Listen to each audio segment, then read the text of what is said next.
Magandang hapon sa lahat. Mayroon pala kaming munting hardin na maraming tanim kahit papano lalo-lalo na yung cassava. Kaya isang hapon naisipan namin na mag-harvest ng konting cassava para naman may pang merienda.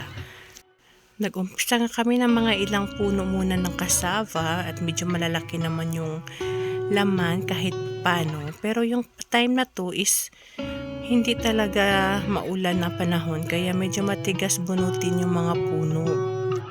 Paminsan-minsan nangiistorbo lang ako, tulong-tulong kunyari. Pero sa totoo lang, hindi naman ako palagi yung nagbubunot ng mga puno na yan. Mister ko talaga yung taga-harvest. At syempre, habang nag-harvest siya, ako video-video muna. At nagdagdag pala siya ng isa pang puno na medyo marami din yung laman. At napuno na nga yung timba namin pinaglagyan ng mga na-harvest namin. Dahil nga nag-harvest kami, nag-trim na naman yung mister ko dito ng mga itatanim na bagong mga punla. At dinala niya na yung na-harvest namin sa bahay. Pagdating ng bahay, inumpisahan na ngang balatan to ng mga kabarkada.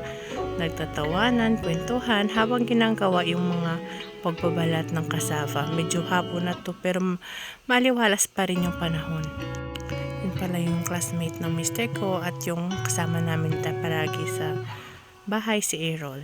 Seryoso silang magkwentuhan dyan. Ako naman, video-video lang sa kanila. Dahan naman pag nasa probinsya ka, kung may mga ginagawa ka nga, nakita ka ng kabarkada mo, hindi talaga sila nag-aatubiling tulungan ka.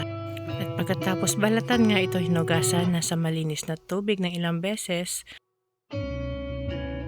Ito palang part na mahirap kasi nagtitake time talaga yung paggadgad ng kamuting kahoy. Niga pala yan para matanggal yung katas pagkatapos hindi ko na na-videohan at tinimplahan na ng asukal.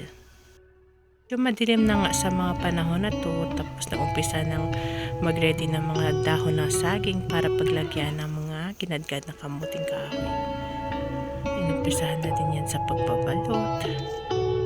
At ang pagbabalot is medyo mahirap nga din at matagal. Nang matapos ng mabalot, nilagay na namin sa malaking kaldero. At niluto na sa apoy.